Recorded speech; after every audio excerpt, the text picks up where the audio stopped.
رحمن رحمن ساعدني يا رحمن اشرح صدري قرآن. أعوذ بالله من الشيطان الرجيم. بسم الله الرحمن الرحيم. يا أيها الذين آمنوا كلوا من طيبات ما رزقناكم واشكروا لله إن كنتم إياه تعبدون. إنما حرم عليكم الميتة والدم ولحم الخنزير وما أهل به لغير الله ومن اضطر غير باغ ولا عاد فلا إثم عليه إن الله غفور رحيم. إن الذين يكتمون ما أنزل الله من الكتاب ويشترون به ثمنا قليلا أولئك ما يأكلون في بطونهم إلا النار ولا يكلمهم الله يوم القيامة ولا يزكيهم ولهم عذاب أليم. أولئك الذين اشتروا الضلالة بالهدى والعذاب بالمغفرة فما أصبرهم على النار ذلك بأن الله نزل الكتاب بالحق وَإِنَّ الَّذِينَ اخْتَلَفُوا فِي الْكِتَابِ لَفِي شِقَاقٍ بَعِيدٍ. صدق اللہ العظیم. سورۃ البقرہ آیت نمبر 172 سے 176 تک تلاوت کی ہے. گزشتہ درس میں حرام اور حلال کی بحث آ چکی ہے. اللہ تعالیٰ نے پاکیزہ چیزوں کو حلال قرار دیا ہے اور انہیں کھانے کی اجازت دی ہے اور حرام چیزوں سے منع فرمایا ہے. حلال چیزوں کی تفصیل تھوڑی بیان ہو چکی ہے. اسی سلسلے میں حضور اکرم صلی اللہ علیہ وسلم کا ارشاد ہے کہ اطیب ما اکل الرجل من کسبی. پاکیزہ وہ چیز ہے جو انسان اپنے ہاتھ سے کما کر کھاتا ہے، یعنی جو چیز محنت کر کے حاصل کی جائے وہ پاکیزہ ہے. انسان کی اولاد کے متعلق فرمایا کہ وَإِنَّهُ مِن كَسْبِ، کہ اولاد بھی انسان کی کمائی کا ایک حصہ ہے. لہذا ماں باپ کے لیے اولاد کی کمائی سے کھانا بالکل درست اور جائز. حرام چیزوں میں سے مردار، خون اور خنزیر کے گوشت کا ذکر ہو چکا ہے اور ان کی وضاحت بھی گزشتہ درس میں ہو چکی ہے. حضور صلی اللہ علیہ وسلم سے پوچھا گیا کہ حضور سمندری سفر کے دوران ہمارے پاس میٹھے پانی کا زیادہ ذخیرہ نہیں ہوتا، اگر ہم وضو بھی میٹھے پانی سے کریں تو پینے کے لیے پانی کی مقدار بہت کم رہ جاتی ہے. ان حالات میں کیا ہم سمندر کے کڑوے پانی سے وضو کر سکتے ہیں؟ آپ صلی اللہ علیہ وسلم نے ارشاد فرمایا کہ سمندر کا پانی پاک ہے اور اس کا مردار حلال ہے. امام اعظم رحمۃ اللہ علیہ نے اس مردار سے ہر قسم کی مچھلی لی ہے، چاہے وہ چھوٹی ہو، بڑی ہو یا سانپ کے مانند ہو. امام صاحب کے نزدیک مچھلی کے علاوہ دوسرے سمندری جانور حلال نہیں ہے. ہاں، باقی ائمہ کے نزدیک سمندری جانوروں کو بھی حلال قرار دیا گیا ہے.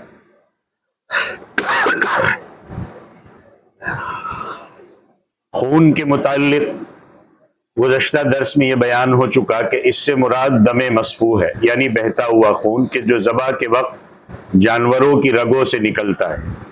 اس کے علاوہ جو خون جم جاتا ہے جیسے جگر ہے، تلی ہے، یہ حلال ہے.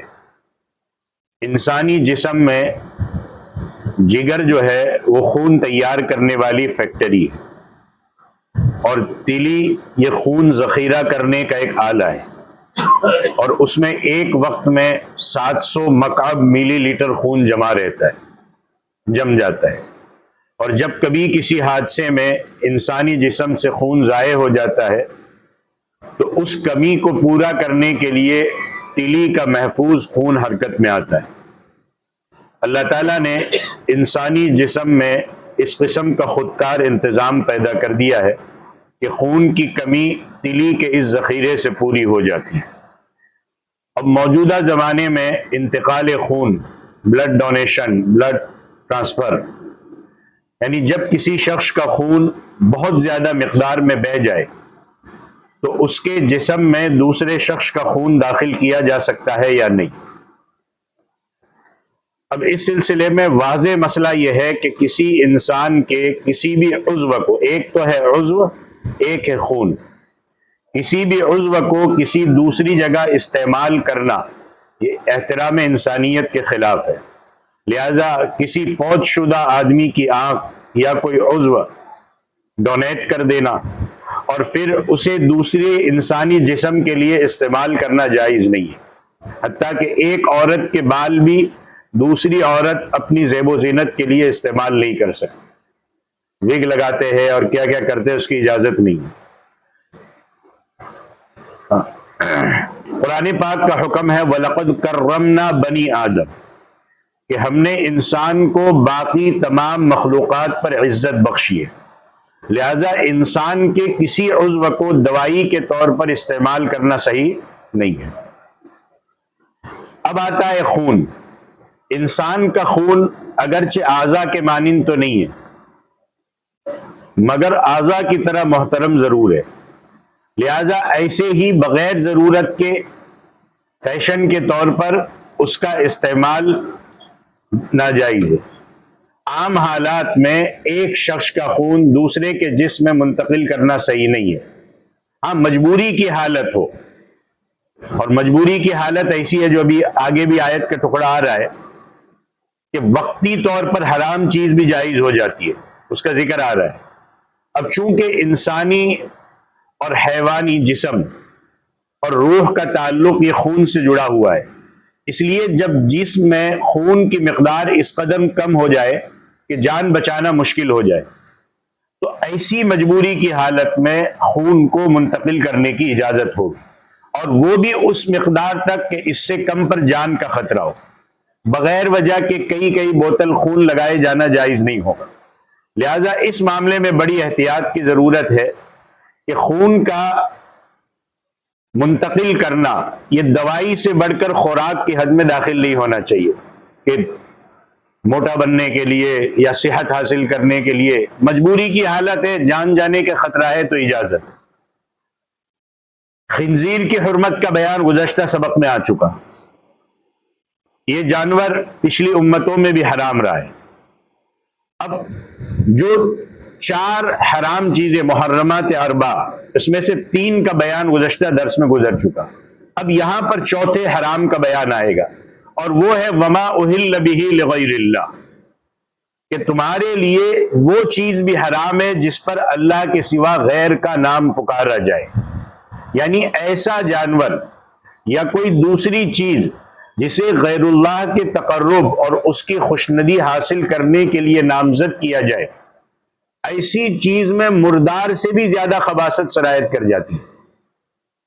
جو جانور مردار حرام ہے اس سے بھی زیادہ خباثت ہے کہ اللہ کے علاوہ کو اس کو نامزد کیا جائے، چنانچہ اللہ نے اس کو حرام قرار دیا ہے۔ اور فقہاء کرام فرماتے کہ اجمع العلماء، اس بات پر علماء کا اتفاق ہے کہ لو قصد بذبحها تقرب الى غیر اللہ، کہ جو شخص غیر اللہ کے تقرب اور خوشنودی کے لیے جانور ذبح کرے صار مرتدن، وہ مرتد ہو جائے گا۔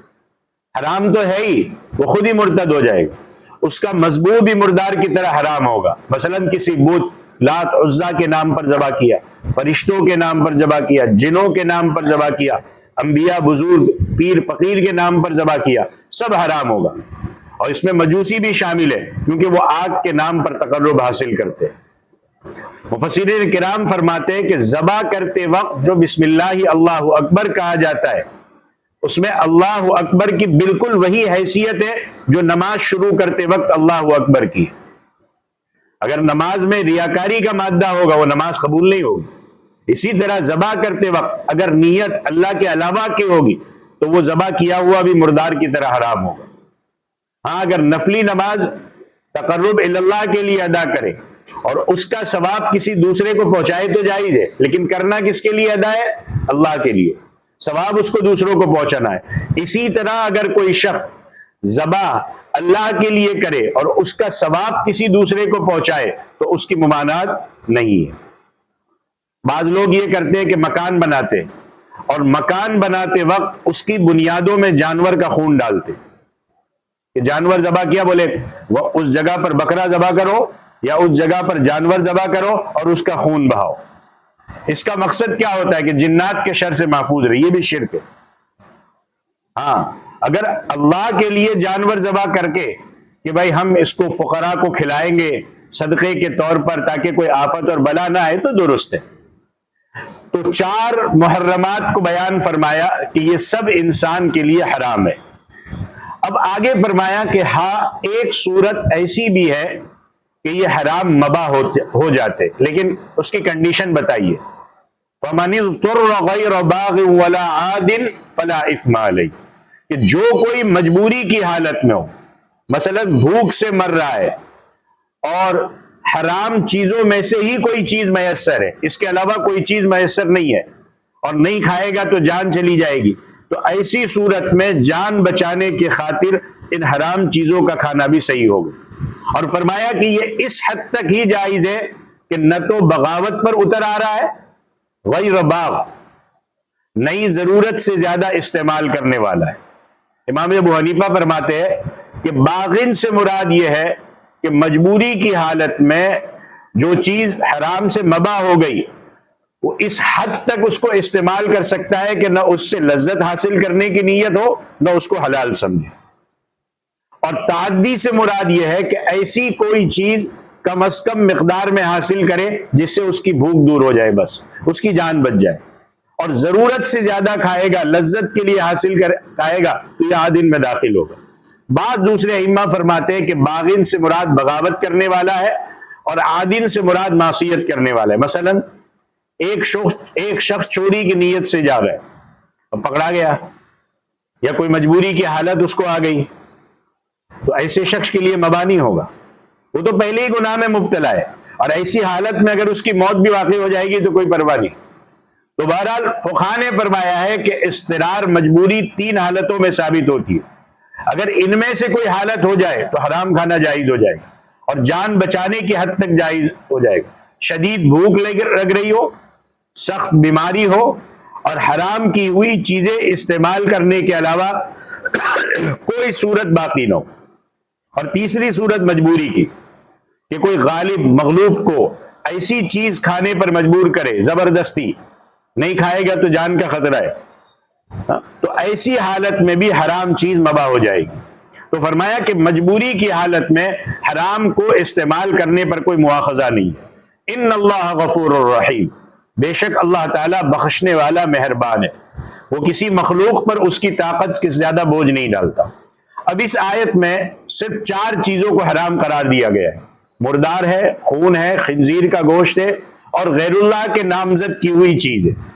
حالانکہ ان کے علاوہ اور بھی بہت سی جانور ہے، کتا ہے، بلی ہے، ریچھ ہے، بندر ہے، لنگور ہے، گدھا ہے، کوا ہے، چھپکلی ہے، کیڑے مکوڑے ہے، یہ سب حرام ہے۔ شاہ رفیع الدین رحمت اللہ علیہ فرماتے ہیں کہ صرف 4 چیزوں کی حرمت بیان کرنے کا مطلب یہ نہیں ہے کہ ان کے علاوہ باقی تمام چیزیں حلال ہے، بلکہ بات یہ ہے کہ یہاں صرف ان چیزوں کا نام لیا گیا ہے جو عام طور پر استعمال میں آتی ہیں، جو عام طور پر استعمال میں آتی ہے، اور مقصود یہ ہے کہ ان چیزوں کو کبھی حلال نہ سمجھنا، یہ قطعی حرام ہے۔ اس کے علاوہ اور بھی بہت سی دوسری چیزیں بھی حرام ہیں جن کا ذکر قرآن پاک کے دوسرے مقامات پر آیا ہے، حدیث پاک میں بھی بعض چیزوں کی حرمت بیان ہوئی ہے، لہذا ان 4 کے علاوہ باقی سب چیزوں کو حلال سمجھ لینا یہ صحیح نہیں ہے، کیونکہ بعض بہت زیادہ براڈ مائنڈڈ ہوتے ہیں، دیکھو بولے قرآن نے 4 ہی کہا ہے نا، اب اس کے علاوہ سب جائز ہے۔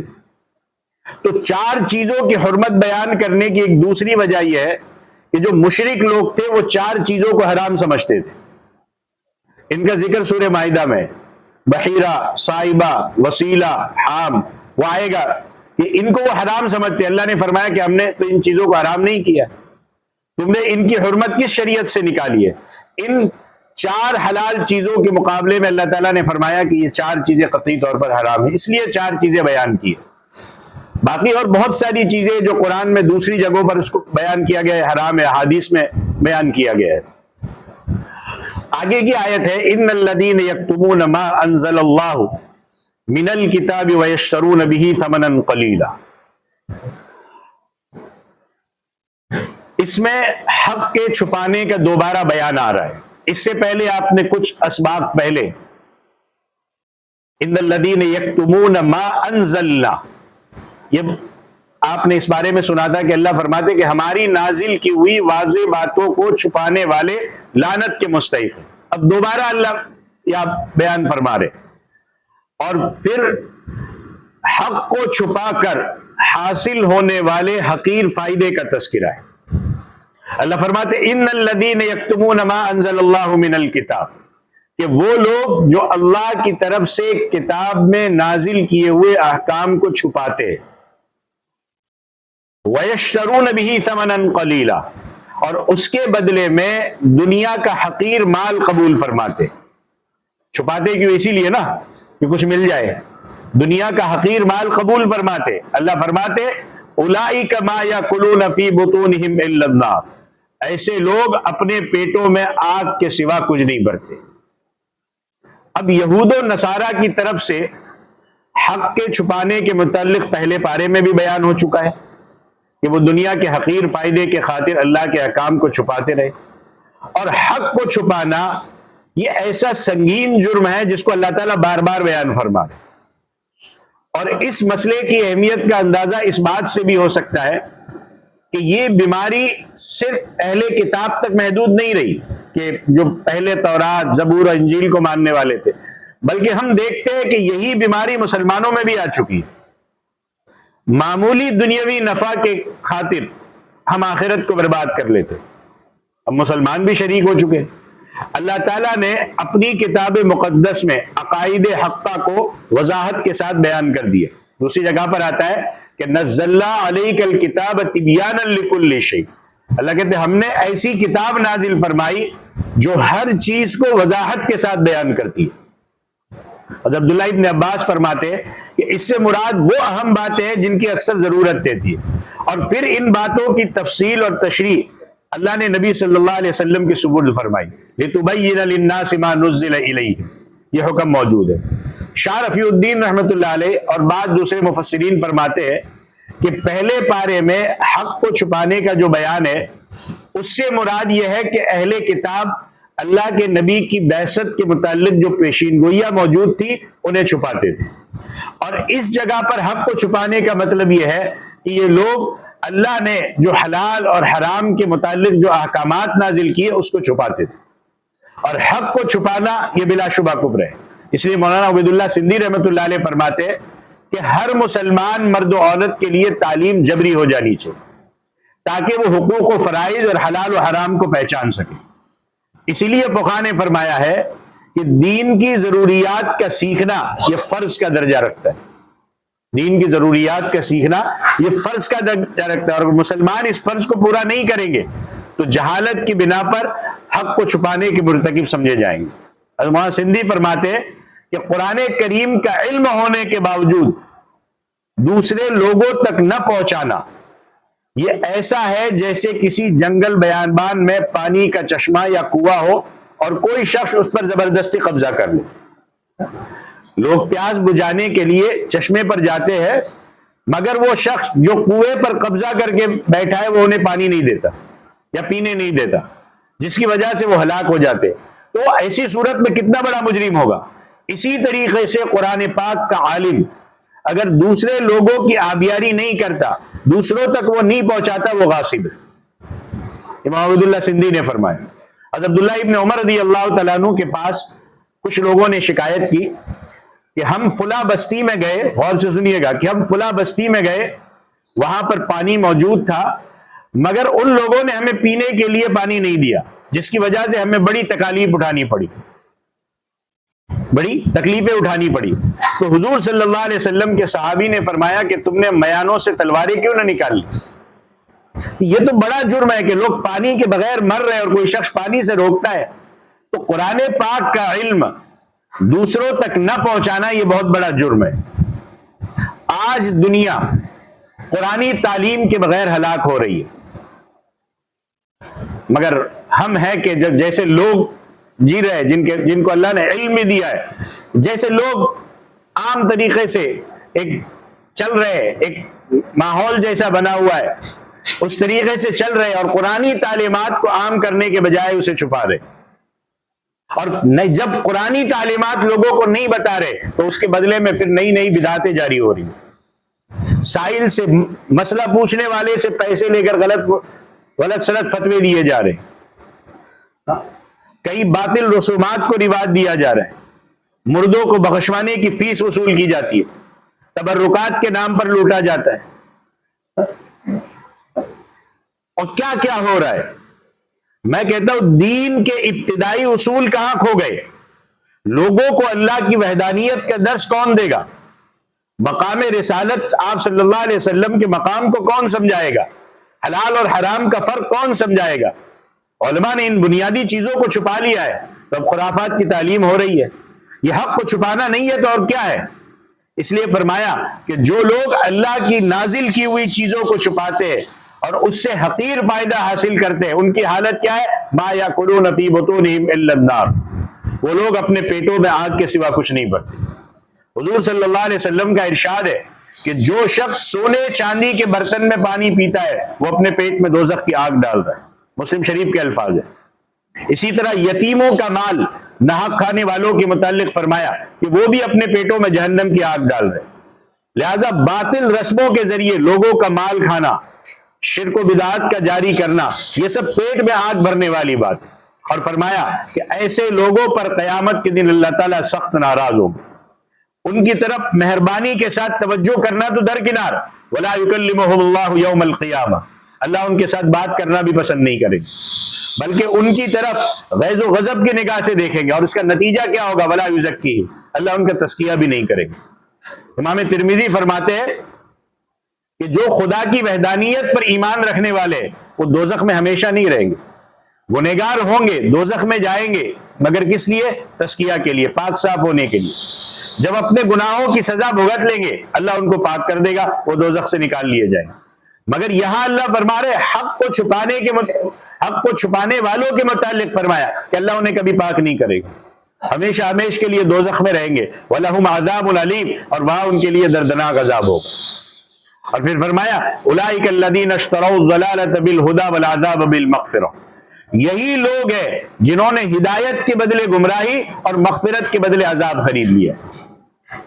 ہدایت کے بدلے گمراہی اور مغفرت کے بدلے عذاب خرید لیا ہے۔ اگر یہ لوگ حق کو چھپانے کے بجائے حق کو ظاہر کرتے، خود بھی حق پر عمل کرتے اور ان کو دیکھا دیکھی دوسرے بھی عمل پیرا ہوتے تو اللہ کی رحمت ان کے ساتھ ہوتی، ان کو گناہوں کی معافی ملتی، قیامت کے دن یہ کامیاب ہو جاتے۔ مگر یہ تو خود چاہ رہے کہ ہم دوزخ میں جائیں۔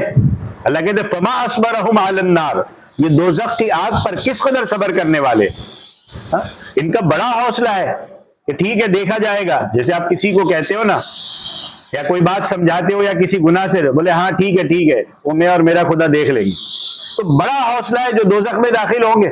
فما اصبرہم علی النار ذالک بان اللہ نزل الکتاب بالحق، یہ اس وجہ سے ہے کہ اللہ نے کتاب حق کے ساتھ نازل فرمائی مگر انہوں نے اسے چھپا لیا، حق کو ظاہر نہیں ہونے دیا۔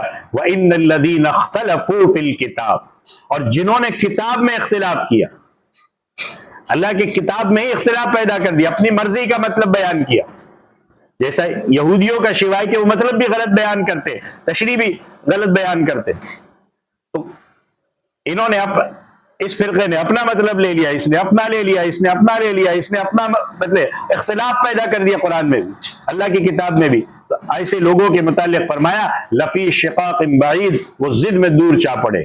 ایسے لوگوں کے راہ راست پر آنے کی کوئی توقع باقی نہیں رہتی کہ وہ سزا کے مستحق ہے، اور یہ حکم تاکیداً دوبارہ فرمایا ہے، اس کے قوانین بھی پھر آگے آئے گے۔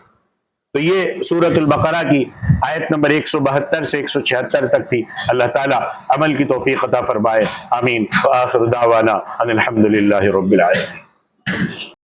أيا من يدعي الفهم إلى كم يا أخ الوهم تعبي الذنب والذم وتخطي الخطأ الجم، أما بان لك العيب أما أنذرك الشيب، وما في نصحه ريب ولا سمعك قد صم، أما نادى بك الموت أما أسمعك الصوت